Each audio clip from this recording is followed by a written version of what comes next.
Today on the DNVR Rockies podcast, we're breaking down some news that happened just over the last few days. Jacob Stallings becoming a free agent. What does that mean for the Rockies? What does that leave them with catcher-wise? Are they going to bring Stallings back? Are they going to bring in a new catcher?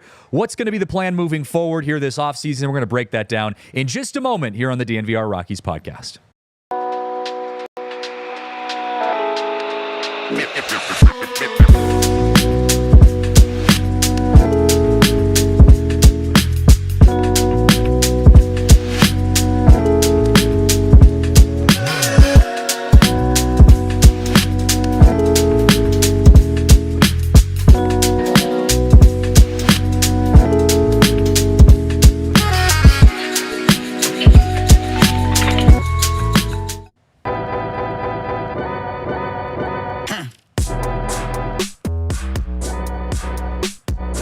Welcome in, everyone, to the DNVR Rockies podcast. What a day it is here in Denver. A little snowy outside. The off-season is rolling along here, and we've got a great show live from the Toyota Lounge, joined by our buddy Noah Spirek. It's a good day, but before we get into anything, I gotta say, look, I was shocked at the fact that we have the amount of snow that we have here in Colorado. I don't know if anyone in Colorado saw it coming. We did have a pretty important day across the country yesterday with the election happening, so maybe my eyes were somewhere else last night. I was also at the Avs game, which was equally as important in my mind as the election going on. But I feel like I woke up this morning and there was a blizzard outside, so we made it to work. We're safe, and now we're here with Noah, who I don't know if he's ever even seen snow in his life. Noah, have you experienced the Colorado snowstorms before? I've never experienced the Colorado ones, but I grew up in Buffalo, New York, so I've been around snow. But here in Indiana, it's 70 degrees and sunny. So. Okay, so yeah, you've experienced the snow in Buffalo. When I was in Indianapolis, what was it, 2020? It was in March because it was March Madness, and I was covering March Madness at the time, and there were some days where, it never snowed while I was there, but there were some days where it was really cold, and I feel like it's the humid cold in Indianapolis that kind of gets to you a little bit more than it does here, where it's like really dry cold, but that one kind of got to me a little bit. That like humid cold is very different than the dry cold that we have here in Colorado. Yeah, our winters are tough because honestly, the one thing that makes winters worth it for me is snow, and my birthday's on Christmas, so I always grew up with really snowy, fun birthdays, and then I moved to Indiana, and it is really cold and really windy, and that just hurts. And everything is just brown and dead. Like, that was the other thing I noticed, is like we went out to the Hoosiers gym out in Knightstown, Indiana, and you're driving through and it's just farms, but everything is just like flat and dead, and it's like gray, and it was interesting. Indianapolis was a fun little place, but the rest of Indiana, I don't really know what else is out there. Yeah, I really want to get out to Colorado this winter just to experience some of that, but we'll see if that, maybe when I come out, I'll be in studio for a show. We'll see. Hey, that would be cool. I know I forget sometimes that you ended out your regular season in studio a couple times with us. So yeah, we got to have you back out here making a celebrity appearance on the DNVR Rockies podcast. But we got a lot to unpack today. And the first thing, I think the biggest topic that we'll kind of tackle first, it was the topic of our show, or the thumbnail of our show, I should say. Jacob Stallings had some news over the last few days. It was announced when the free agent list came out, the 30 players that entered free agency. Stallings' name was listed in that. So basically what that means is that he declined his mutual team option. He becomes a free agent right now. He's going to get a $500,000 buyout. He heads into the open market. To me, what that translates to is just the fact that Stallings had a pretty good year last year, so better than people expected, better than I think he was valued at. And so he's talked to his agent and his team of people, and they've kind of come to the conclusion that they have enough leverage to be able to get more money in free agency than if he continued with the Rockies and the current team option, which would land him about $1.5 million as it is. Now the question turns into, what does that mean for the Rockies? Are the Rockies going to make an approach to re-sign Jacob Stallings and renegotiate and keep him on as a catcher, but for more money? Is he going to take his talents elsewhere? Is there even a team that's going to want him in this offseason? So I'll ask you right off the top, Noah, what are your thoughts on what this means for the Rockies in particular and how they approach this offseason with Stallings? Yeah, well, first, I thought it was really smart of Stallings and his agent to elect free agency, because now even if he goes back to the Rockies, he's going to get paid more money. And for the Rockies, yesterday they allowed Willie McIver to become a free agent, which is kind of an underlying asset here because he was your AAA catcher, and so you can't call up Willie Mack now unless hopefully the Rockies are able to re-sign him. I see the Rockies still re-signing Stallings. Stallings will check and test the waters of free agency.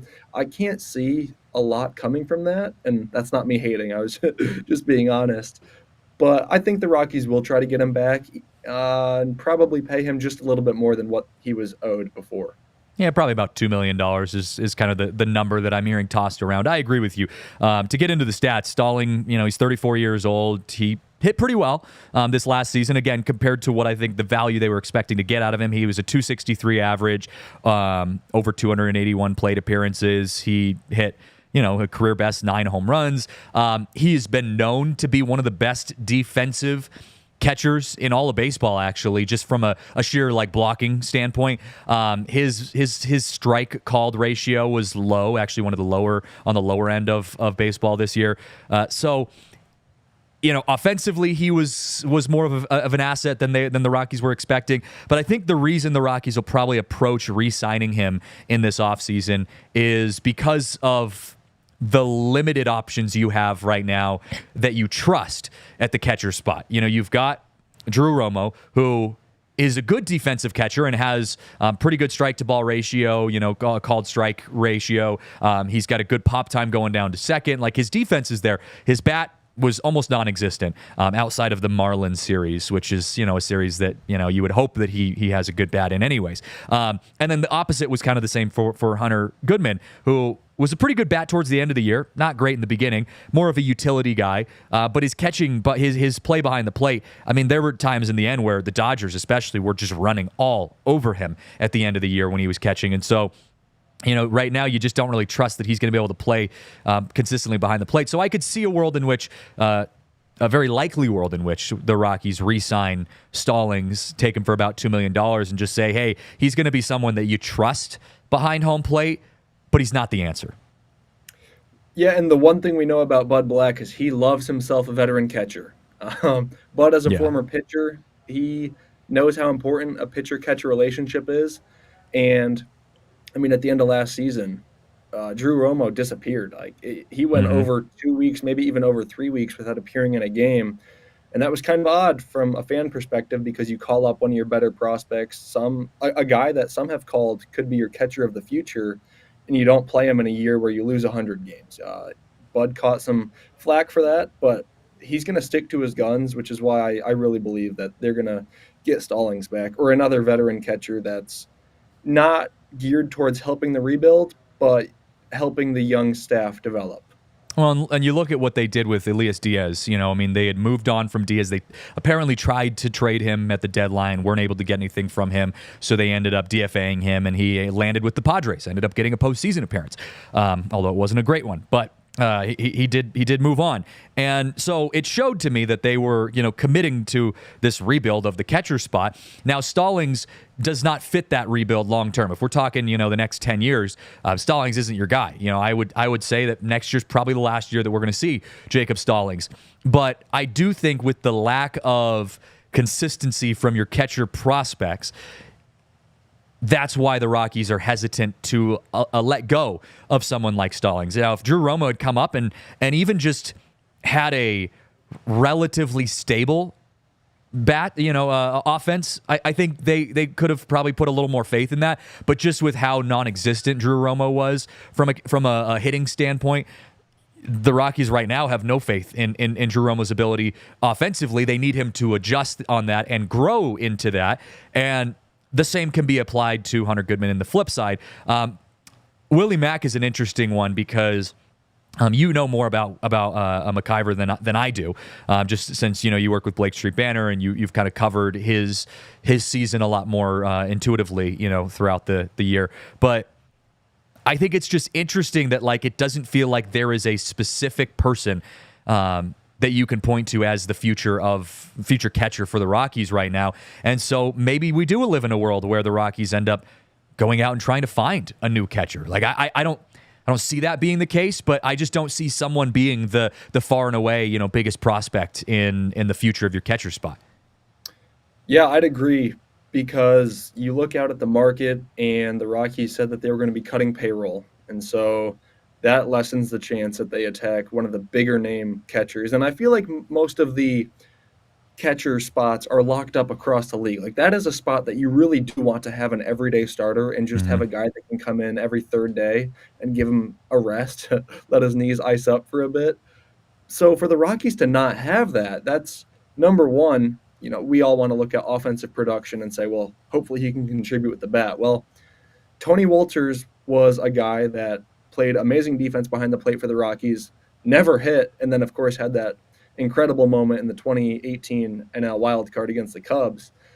I think the Rockies at the catcher spot, as you just mentioned, there's not a guy that they can rely on, which all of a sudden drives the value of Stallings up even more than maybe we're both expecting. Yeah, Stallings is in a great spot, actually, and I agree with you from your initial take that he's doing the right thing by electing to enter the free agent market, because he's kind of in a perfect storm situation in Colorado where there's not really a team that's going to probably be looking to pick up a 34-year-old catcher who can at best hit you a small handful of home runs and maybe get on base every once in a while. The Rockies are unique in that. And I do think, in agreement with your point as well earlier, the Rockies do need to value having a veteran presence as a catcher. Now, does that catcher need to be the starting catcher? No. If Drew Romo can prove that he's figured out how to swing the bat a little bit better in this next year, then by all means, make him your starting catcher.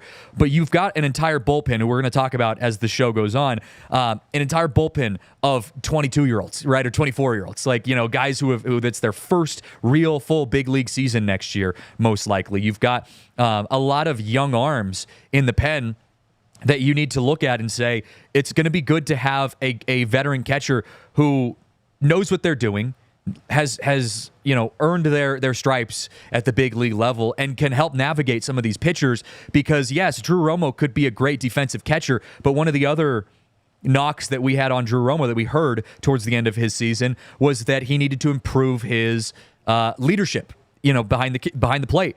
Being a catcher is an important role. You've got to be able to lead your pitchers, and your pitchers need to rely on you to dictate and determine what happens in the game throughout that game.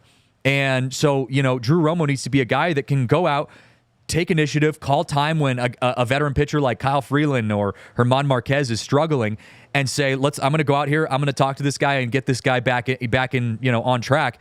And we didn't see that from him. So I do think having a guy like Jacob Stallings, even just from a veteran standpoint, it wouldn't be my greatest choice if I could, choose personally. But for what you have and the options that you're limited with, I actually understand where the Rockies are going with this. And it's kind of always been their thing. In the years that they were competing in 17 and 18, they had Chris Iannetta and they had Jonathan Lucroy, both guys at the back end of their careers. And then every time that the Rockies try to bring up a young catcher, first name that popped into my mind, besides the ones that are on the roster now, was Dom Nunez. His first career game, he launched a homer, and I was like, all right, here we go. We've got our guy. 2 years later, I don't even know if he's still playing baseball in the major leagues. But it's kind of always been their pattern. And with Bud Black signing an extension just through this upcoming season, I assume they have a plan that they probably wish Stallings didn't elect free agency. But I'd say there's a greater than 90% chance that he's back in purple pinstripes this season. Purple pinstripes. Hey, I was going to ask, we were talking about this sidetrack before we hit our first break. We're talking about the fact that the Rockies are going to have new digs this year for City Connect jerseys. And I was talking with some people upstairs, and we were saying, hey, what is that? What's that going to look like? You think they keep the green and white colors? Do you think they, like how creative are we going to see the Rockies go? Do you have any thoughts or guesses on which way the Rockies approach their new City Connect jerseys? Do you have any idea how you think, or guesses that you think they're gonna tackle this offseason? I really hope that they go with a black jersey. Obviously, taking the vests out. Black jerseys are so good. Yeah, taking the vests out or like that hurt the fan base. But I really want to see the Larry Walker turn ahead the clock jerseys with the mountain logo all over the center. And it might not even look good, but in the picture, it looks so sweet.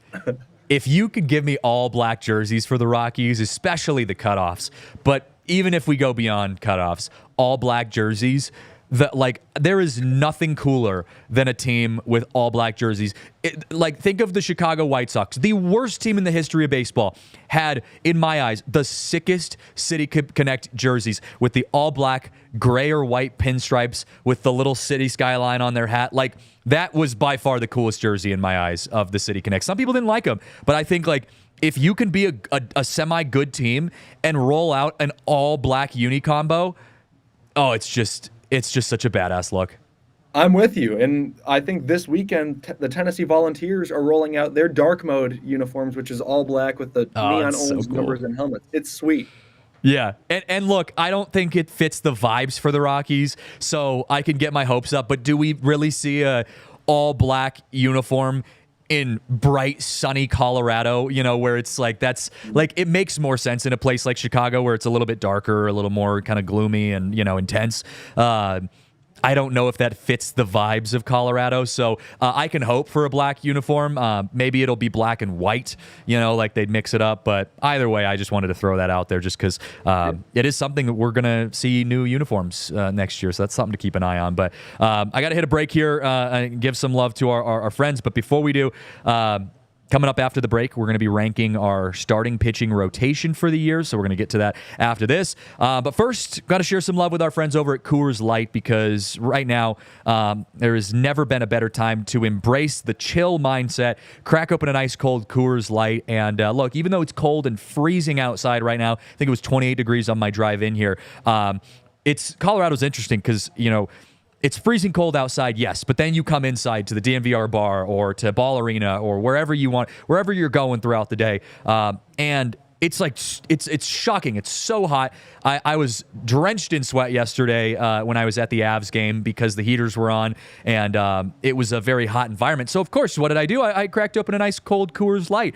Had a couple of those. Helped me enjoy a great Avs game as the Avs beat the Kraken. But look, whether you're at an Avs game, a Nuggets game, hanging out at the DNVR bar for a watch party, or just hanging out at home, there is no better way to enjoy your time than to pair it with a nice cold Coors Light. So make the most out of the times you choose to chill. Choose Coors Light. Get Coors Light delivered straight to your door with Instacart by going to CoorsLight.com/DNVR. Celebrate responsibly. Coors Brewing Company in Golden, Colorado. Well, we can't go any further without giving some love to our friends over at Empire Today, because with Empire Today, they make it easier, affordable, and really actually enjoyable to replace your floors. And replacing floors can be such a hassle sometimes. We get it. We replaced our floors not too long ago here in the studios. We went with Empire Today, and they made it such a breeze. They worked well with us.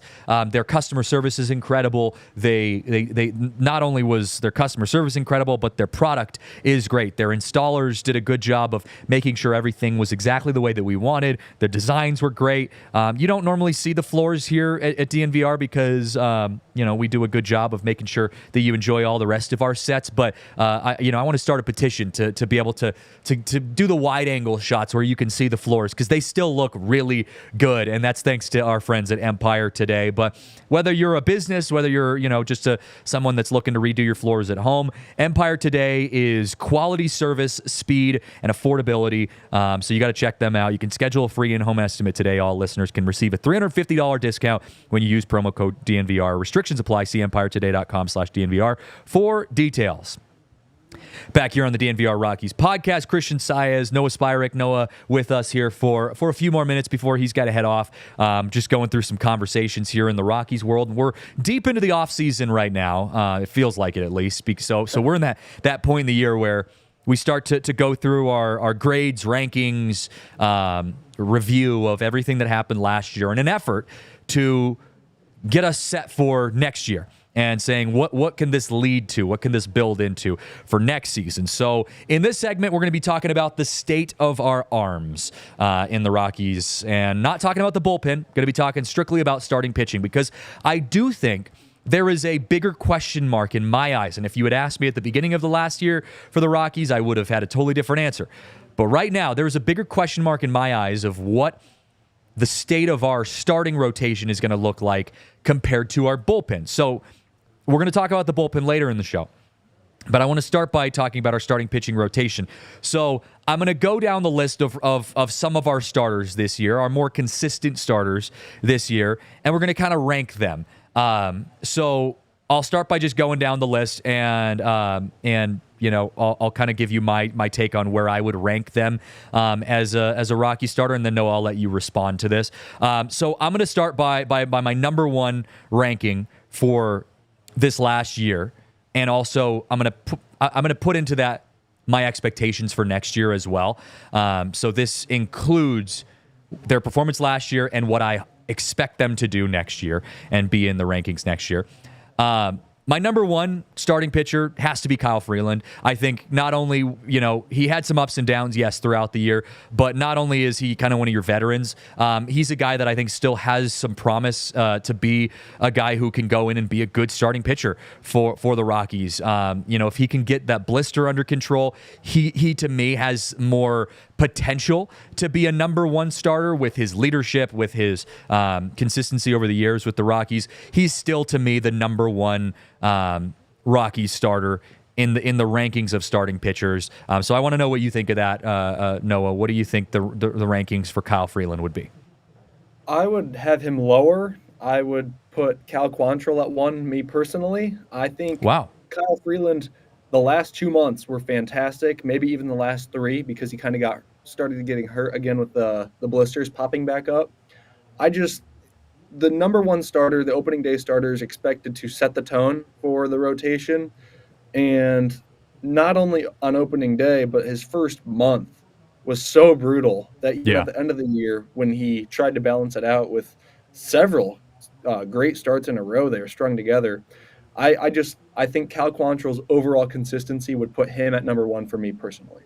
Okay. Yeah, so I had Quantrill lower just because I think his taper off at the end was a little lower. And I guess where I look at Cal versus Kyle was the potential for upside. I think Kyle, when he's on his game, can be still one of, if not the ace of the Rockies starting rotation. Cal kind of felt a little shaky there towards the end, and maybe you're right. Kyle kind of picked it up towards the end, and that was where I saw that kind of flip for me. You also have to remember I was studying the Rockies a lot more vehemently towards the end of the season than the beginning, where I was watching the Rockies as a fan more at the beginning of the year than versus the end. But so that's why I had Kyle at 1. I can understand where you put Cal Quantrill higher than that. I do hope for the Rockies' sake that you're right, because Quantrill's one of the guys that they're trying to get some value for this offseason. So I did have him lower. I'll get to him in just a moment. For number 2, and I'm going to have a guy that this might be a little bit of a hot take, but I think given what we saw from him at the end of the year, he burst onto the scene as one of the best pitchers in the Rockies rotation, and even I would say in the National League towards the end of his season.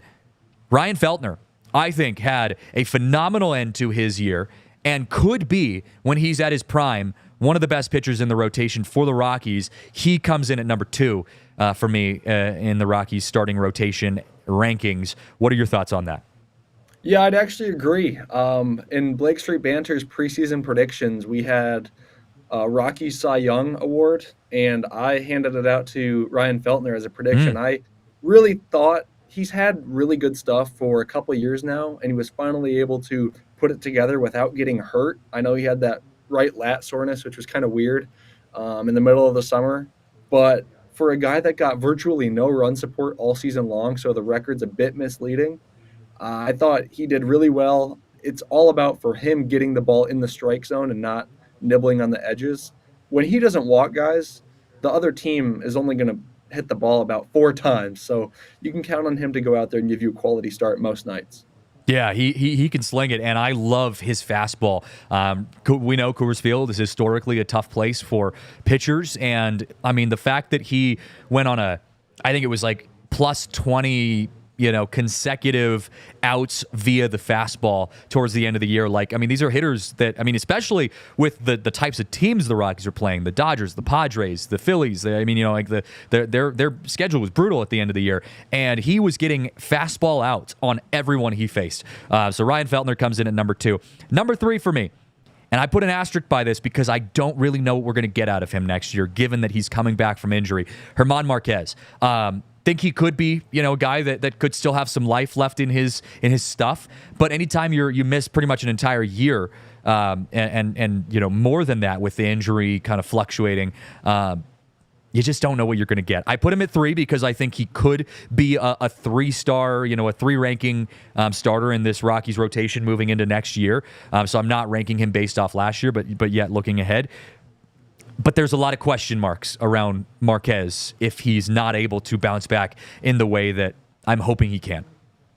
Yeah, I'm not even sure if I'd be able to rank German, but that's my guy. I love German. I think he has some of the best stuff in all of baseball. I mean, 2 years Yeah. ago, he went a whole month where I think it was 4 straight starts where the other team had no hits through 5 innings, and 2 of them made it to the 7th. So every time, he's the guy that you can say, all right, like every time he goes out, there could be a no-hitter, and it's Yep. worth watching. And kind of just a funny side story about German, and I got the opportunity to tell him this summer before I got the chance to work media. Like, I've gone to several Rockies games as a fan just all over the country. German had thrown me a baseball at 4 different stadiums before I Wow. ultimately got to meet him as a member of the media.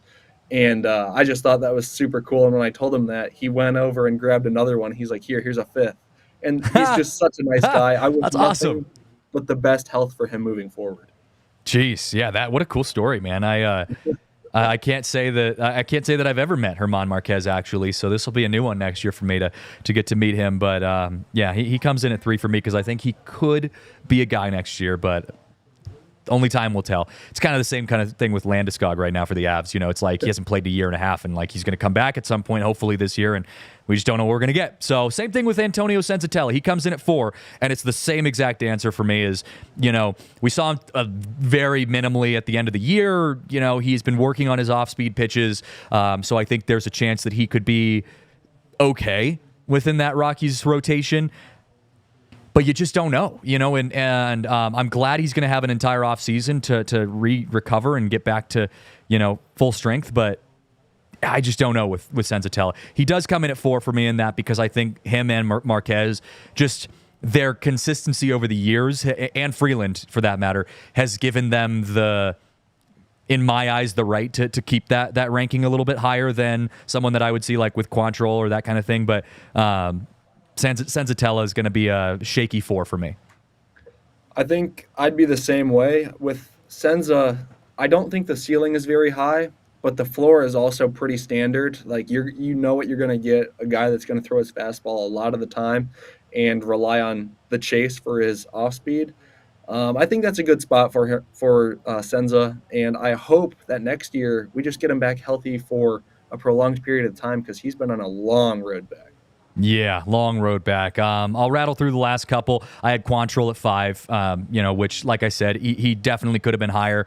I just think for me it was just the idea of the ups and downs, and also we don't think we're going to see him as a Rocky next year either. So that kind of went into it. Gomber was the same thing. He's rated 6 for me.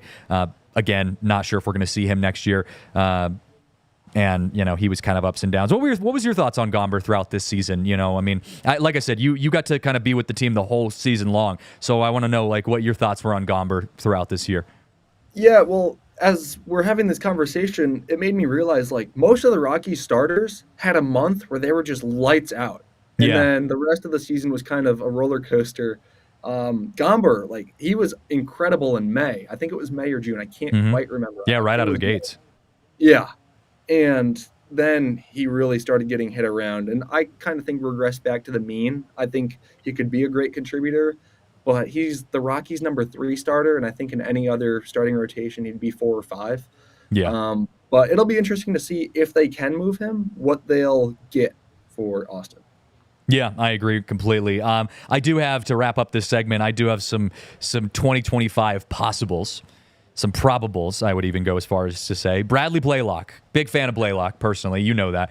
I think he's got great stuff. I do think he's going to end up in the Rockies starting rotation next year. I mean, obviously you can't rank him because I have no idea. And we only saw him for a handful of starts, and he kind of started getting smacked around towards the end of his time before getting sent down. But I mean, he went up against some of the best teams in baseball and looked good. And and I think beyond just a stuff thing for me with Blaylock, his mentality was good. He went up there against guys like Shohei Ohtani and Aaron Judge and Giancarlo Stanton and Bryce Harper, and didn't seem fazed by any of it. And so I think Bradley Blaylock will definitely be in the rotation next year at some point. Yeah, you're the president of his fan club. And I am. I'm a big Bradley Blaylock fan. You want your pitchers to be battle tested, and I think he's got the moxie to be a big league starter, and the Rockies need to hope that happens. Yeah, I hope it happens too. And then obviously the big question mark, the biggest name in the Rockies farm system, Mr. Dollender, Chase Dollender. What are the chances we see Dollender? First of all, just off the top, before we wrap up this segment, what are the chances we even see Dollender next year? And if we do, what are your thoughts on how he fits into this rotation? I would put it at a 30% chance. I think it comes down to when they can get that extra year of team control, because there's some technicalities within baseball. Yes, there is. With that. But, man, I want him to pitch at the big league level so bad. I mean, he was only picked, I believe, 7 picks after Paul Skeens, and he's really had to iron out his command. But if he gets to the big leagues, he's got the top-of-the-rail fastball, the disappearing slider. He just reminds me of John Gray a lot. And I think that's what the Rockies hope he can be. It was John Gray's birthday the other day, I believe. I forgot about him for a moment. But yeah, no, I agree. We had talked about it on a roundtable with Blake Street Banner. He has the potential to be the Paul Skeens of the Rockies, and that's a huge ask for him. It's the same conversation we've had with Charlie Condon of there's so much pressure on you to be the savior of this franchise. However, we need that. We need someone to step up and become that. Chase Dollender is the likelihood, in all likelihood, he might, at least in the next year or so, might be that guy that's coming up soon. But I know you got to run. You got some classes to get to, Noah, so I appreciate you hanging out with us, sharing your insight. Always a pleasure to have you on the show. Thank you for having me on. Hopefully I can be back on here before too long. I'm sure you will. It's going to be a long off season. I always enjoy having someone to talk to. So thanks again, man. Good luck on your classes. As I always say, don't get any Fs and go have fun. Thank you. Have a good one. All right. Noah Spirek hanging out with us, coming over. He was a Blake Street Banter intern this year and became our Rockies expert on the show, giving me a chance to have someone else talking besides just me, which I know you guys probably appreciate as well. I'm going to take a break, though. After the break, we're going to talk a little bit about the bullpen because we talked about starting pitching. So now we're going to go rank our bullpen as we get set for next year. But before we get into that, got to give some love to our friends over at Game Time, because there has never been a better time to be a fan than right now by using the Game Time app. Whether you're into live sports, theaters, events, whatever it is, Game Time has you covered. They've got the Game Time Picks feature on their app, which helps you to filter through all the fluff, get rid of all of that extra stuff. We always know how hard it is to get tickets. You log into all those other apps, and it's like you're searching for hours trying to find the right seat that you want. With Game Time, their Game Time Picks makes it easier than ever to find the best seat possible. They've got all-in pricing. They've got 360-degree panoramic views where you can actually see what the view is going to be from your seat. And as always, the best feature in my eyes with the Game Time app is that the tickets get cheaper as you get closer and closer to game time. So if you want to go to an Avs game or a Nuggets game, you can wait until, maybe 15, 20 minutes, 30 minutes before tip-off, before puck drop, and you get the cheapest possible tickets. So take the guesswork out of buying tickets by using the Game Time app. Download the Game Time app. Create an account. Use code DNVR for $20 off your first purchase. Terms and conditions apply. Again, create an account and redeem code DNVR for $20 off. Download Game Time today. What time is it? It's game time. Also got to give a shout out to our friends over at Toyota, because Toyota is the official vehicle of DNVR and the Rockies. And look, I said it on Monday. It's getting a little dicey out there, right? snow's coming down, weather has changed. It was 80 degrees just like a week ago, and now it is like 20 degrees and dumping snow, sideways snow. And I was driving to work here today, and there was definitely some slipping and sliding going on. But when you have a Toyota, they have so many options for off-road, four-wheel drive, all-wheel drive vehicles that can handle this kind of weather like no other car out there. You can get the 4Runner, the Highlander, which I have. You can get the RAV4. You can do the, you can go into the truck world, get the Tundra or the Tacoma. No matter which way you want to go, Toyota has you covered. They've got incredible deals and incredible vehicles that can handle this kind of weather. So this winter, if you're looking to get a new car and you want to make sure you get something that can handle the conditions that Colorado throws at you, got to get your hands on a nice Toyota to make the most out of that. So visit your Front Range Toyota stores at a location near you. AutoNation Toyota, Arapahoe and Centennial, Corwin Toyota in Boulder, Groove Toyota in Littleton, Mountain States Toyota in Denver, Stevenson's Toyota East in Aurora, and Stevenson's Toyota West in Lakewood. Toyota is the official vehicle of DNVR. All right, back here on the DNVR Rockies podcast. Christian Saez here. We had just ranked the starting rotation for the Rockies, getting a look at what we saw from some of the starting pitchers last year and looking ahead to what we're going to see next year. Because I do think there is that question of what the rotation is going to look like from the starters next year. But I had said it in that last segment.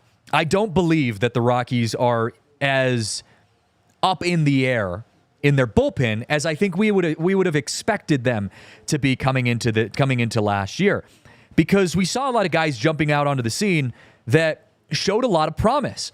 And Aaron McBride with Blake Street Banner had said this on our roundtable the other day. And if you want to see that, you can go onto YouTube. We have a link to that, also on our DNVR Rockies Twitter. It was a great conversation with a lot of good, knowledgeable people in the industry for the Rockies. But Aaron McBride with Blake Street Banner had said, he will die on the hill that the Rockies have one of the best groups of arms in the minor leagues out of any team in Major League Baseball.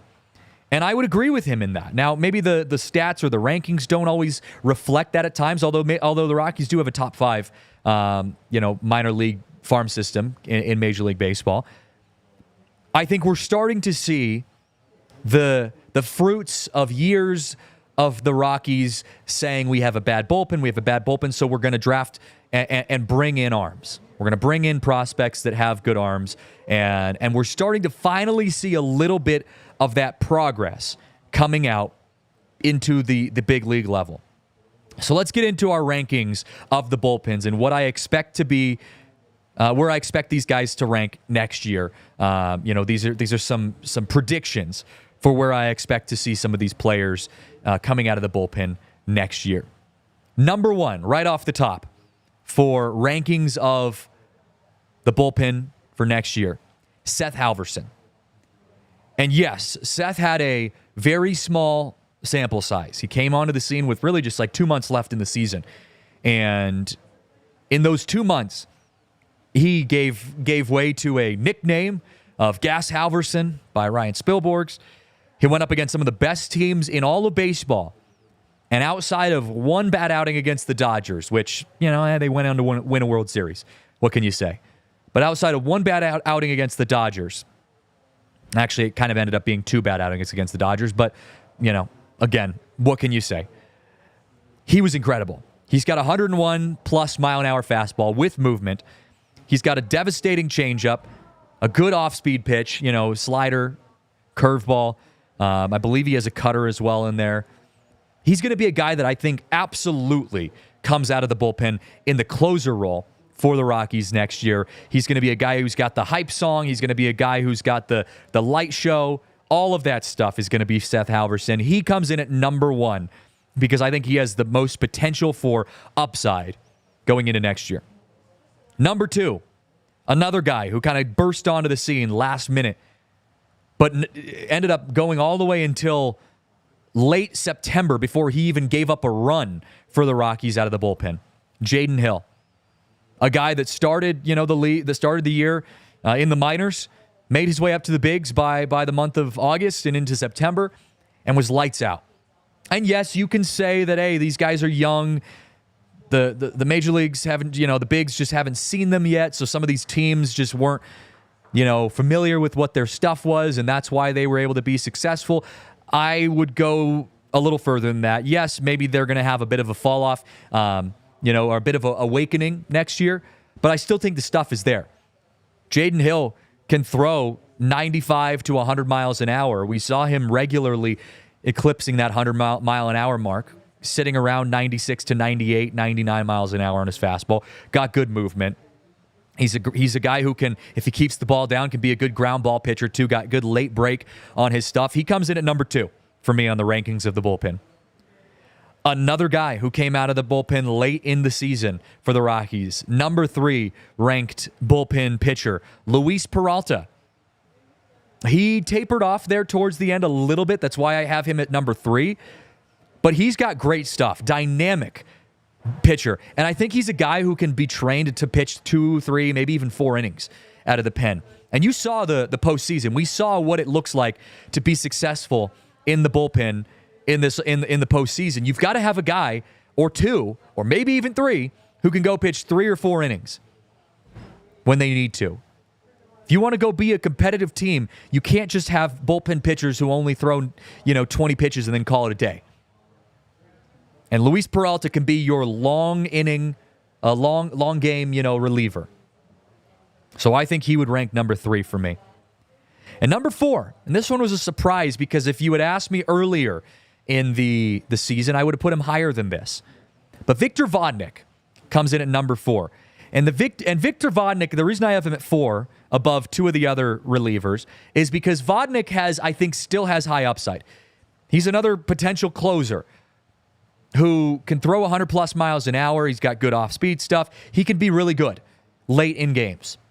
I think he can be your Michael Kopech of the Dodgers, paired with Blake Trinan. That 1-2 punch. Trinan and Kopech both can throw really freaking hard and can come in late innings and get the close, but also can be the setup to the close. I think him and Halverson can be that 1-2 punch when it gets to the 6th or 7th inning. If your Rockies starter and middle reliever can get you to the 7th inning, I think we can see, or even the 8th inning, I think we could see Vodnik coming into the 8th and that turning over into Seth Halverson in the 9th. The issue with Vodnik is that he got a little shaky towards the end because he was getting too amped up. He was leaving fastballs up, and this is a league now where guys can hit 100-plus mile-an-hour fastballs with ease, especially the best teams. So Victor Vodnik has to improve on his control and command and his mental approach to pitching in the offseason. But I think if he can get some things cleaned up, he can be a successful late innings reliever for the Rockies. Number 5, ranking the bullpen, Angel Shiviji. Another great pitcher. He struggled in some moments, got put in some bad situations for the Rockies at certain times. But again, a guy with some good upside. I think he is another guy that you've got to be able to say, we need you to get 3 innings, in some games. Shiviji needs to be that guy. He's in there at 5. Very young, too. Very, very young. So I see a lot more room to grow for Shiviji than I do some of these other guys. But I see him being young enough to approach this offseason with an ability to come back in a better spot next year. And then number 6 for me is Tyler Kinley. Now, look, we all know Tyler Kinley can be a dude when he's on. He can be a good player. But he was way too inconsistent for me this last season. I know he was battling some injuries throughout, parts of his year. But Tyler Kinley, to me, just didn't feel like he had the complete package. And that's why he's ranked at the lowest spot in the bullpen this year. I just don't know what we're going to get from him next year. His fastball kind of tapered off. His off-speed stuff was being left up high in the zone. He blew some wild late-inning games, even when it wasn't the 9th inning. Tyler Kinley, to me, he's got a lot to prove to be successful next year. Could be. He's got great stuff when he's on, but he's just got to prove a little bit for me to be successful next year. So we're going to hit one more break. After this last break, though, I want to talk about how we approach this offseason with the bullpen, and then we're going to get into ranking some of the some of the weird and wacky stuff in baseball, ranking some baseball accomplishments.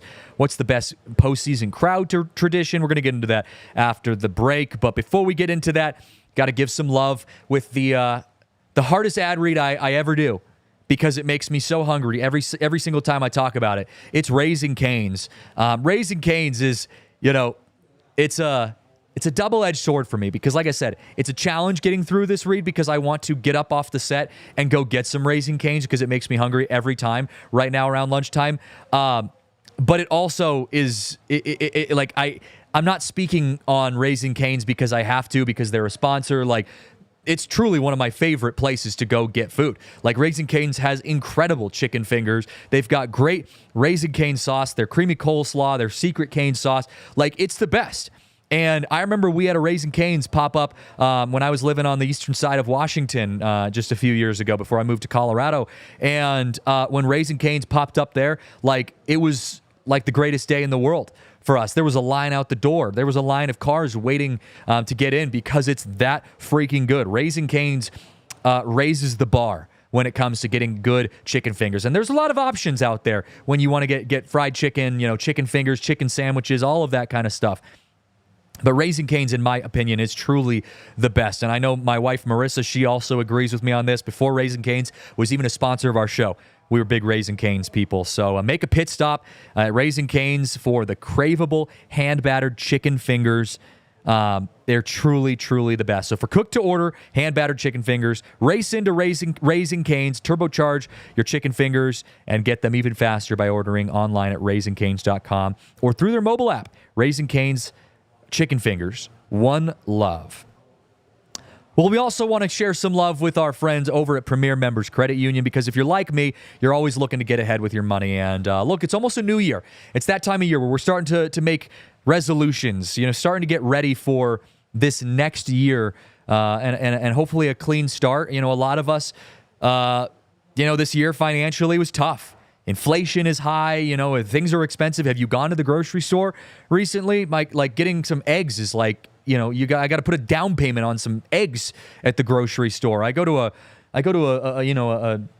a baseball game, and it's like you're putting a down payment on some fries. It's crazy how expensive things are out there, and that's not going anywhere, right? It's going to be expensive for a long time. So, with Premier Members Credit Union, they really help you get on top of your money. And if you're trying to invest right, to save right, or even you just have a lot of questions, Premier Members Credit Union, they're a financial institution that's here in Colorado. They're local, and they do a great job of working with you, the individual, to help you take advantage and get on top of your goals. They've got local branches, friendly tellers, and the tools you need to save smarter. For example, like the reverse tier money market. So whatever your goals are, they can help you. PMCU is all about creating a better banking experience for their community. So why not see what they can do for you? Check out becomepremier.com to learn more. All right, we talked a little bit before the break, and I said I was going to talk about it for a moment. How do we approach this offseason with the bullpen? Do we need more arms? Do we become, buyers in this offseason to bring guys in? I'm going to keep it quick. I actually don't think we do. We've got a farm system with a lot of guys that we can run through here. That we could, if the guys that are in the bullpen right now aren't working up, bring up someone else. Bring up Sean Sullivan. Bring up, there's plenty of guys that you can list through that we already have. I think we've invested enough in our arms. Let them start to develop and evolve throughout this offseason and into the next year. I don't think we need to approach this offseason by getting more arms. I'd be surprised if we picked up another 3 or 4 relievers. I think if anything at the pitching rotation, it needs to be the starters. If we need to go get starters, or if we need to go get arms, it needs to be starters to me. So that's just my take on that. But I want to segue into ranking some weird baseball stuff here because baseball is a beautiful game, and we love baseball here. It's a baseball show. But I want to get into the conversation about what's the greatest in-game accomplishment that you can have in all of baseball. So I'll throw out some of the options, and I want you guys to think about this, and then I'll give you my take on it. We've got things like the perfect game, the cycle, inside the park home run, grand slam, walk-off home run, just to name a few. So I want to go down the list and rank some of those. say the number one greatest in-game accomplishment for a baseball player, for me, it's got to be a walk-off home run. And I know there are other very big accomplishments in baseball. Perfect games, all of that, cycle, inside the park home runs. Those are all very, very accomplished feats. But if you look at just baseball as a whole, as a sport, like the most hype moments in all of baseball, it's got to be a walk-off home run. Like, did you see the walk-off home run for Freddie Freeman in the game one of the World Series? Like, probably the most electric thing I've seen in baseball since 2016, or was it 2017 when David Freese hit the walk-off home run in the World Series? Like, that to me it's got to be the greatest, the greatest baseball in-game accomplishment. It's got to be walk-off home run. Number 2, the perfect game. Because the perfect game is just truly one of the craziest accomplishments in all of pitching. You can say that, like, yeah, there's been a lot of guys who have done that over the years and whatnot, but how many perfect games did we see last year? Not very many, not a lot. It was a pretty low year when it came to perfect games. So, greatest baseball in-game accomplishments, perfect game up there at number 2. Number 3 for me, the cycle. And the cycle is up there at number 3 for me because it's just so uncommon. It's not, I wouldn't say that it's overly hard it is hard, but from a, perfect game perspective, like I obviously think a perfect game is a little harder to accomplish than a cycle, but it's just so specific. You have to be able to, not only hit for power, but you got to be fast enough to lay out a triple, and you got to be able to get on base with a single and be able to get a double. It's just, there's so many things that have to go right. So cycle is in there at number 3. Number 4, inside the park home run. This one is number 4 because I just think it's more specific to guys who can just run really quick. You're not getting a inside the park home run from Michael Toglia, most likely. So, it limits the amount of people who can do that. And then number 5 for me, grand slam. Grand slams are fun, but that happens a lot. Cool in-game accomplishment. But do you have a favorite in-game accomplishment that you would rank up there in baseball? Yeah, man, it's the immaculate inning, right? The immaculate inning. Where you throw 9 perfect pitches and get out of that inning. It's one thing to get a perfect game, which I get. It's very hard, very difficult, because you did it for a full game. But the immaculate inning, 3 strikes to 3 different batters, back to back to back, it's just insanity to me. I agree. And look, it's, I think you could talk about it also like this, like the 3 pitch inning, like saying, three pitches, 3 outs. To me, a 3 pitch inning with 3 outs is more dumb on the hitter's part, because if I'm a batter and I go up and the first 2 guys have just hit into 2 quick outs on 2 pitches, I'm taking a pitch no matter what. I'm not swinging the bat. So if someone does that, it's more of just a stupid batter thing. But 9 strikes and 3 outs in 9 consecutive strikes, 9 consecutive pitches is pretty wild. It just feels like a feat, right? You can throw 1 good pitch and then the next one is usually a bomb. Most people pitchers in baseball can get 1 guy out on 3 good pitches. That's how it works. And also, it's just, it gives so much momentum to the pitcher. Or to the team in general. You got a pitcher who comes out, whether you're winning, losing, whatever, and that pitcher just goes and throws 9 strikes and just sits down 3 hitters in a row. You feel like the best team in the world right then. Talk about keeping the pitch count down for your pitcher as well. And especially with these new rules that you have to go quick, gives the pitcher not as much time to think. I think it's just so impressive because you're at your top game for 9 straight pitches. Yeah. You don't ever get that. That's, to me, more rare than getting a perfect game or a no-hitter. That's just an insane thing to happen. It's like I would compare it to heating up in beer pong, or getting what is it called? He's getting hot in beer pong, where you're just hitting shot after shot, or in basketball when Steph Curry's hit 8 threes in a row. Every time he's coming up the court, Caitlin Clark is just hitting three, and it's like, okay, we're just all throwing her the ball. No one else touch it. You get the ball, inbound it, dish it off to the shooter, and they're just gonna take the shot, hit it. It's like that, where you're locked in as a pitcher. No one's stopping you. It's also the only time one single player can take over the whole game in baseball, in my opinion. Yeah, in baseball, you're right. Because you can have a really good pitcher, but he's still going to give up a couple of hits every game, no matter how good the pitcher is. But having one inning where you just lock it down and say no more, to me, is just insane. That's the craziest part of it. I totally agree with you. I could not agree more. The last one is, what's the best postseason crowd tradition? This one was a little more obscure because it's like, okay, what's a postseason crowd tradition? We've got rally towels. Yankee Stadium, everyone throws their beer in the air on home runs. That's a little, it's a little specific to Yankee Stadium, more of just excitement. Got light shows. I got to say, rally towels are unrivaled when it comes to postseason traditions. You get an entire crowd of white rally towels at Coors Field, just everyone, all 50,000 people. That's electric. To me, the one that it's specific to the Rockies is Rocktober. Sure. Just the name You're right. itself. The name, yeah. The name itself, to me, it's really iconic, and everybody knows what's happening, right? You get it once every 10 years, once every generation if you're lucky. And it's true. You get to call it the best name in baseball, in my opinion. It's better than Mr. October, even if it carries a little bit more weight.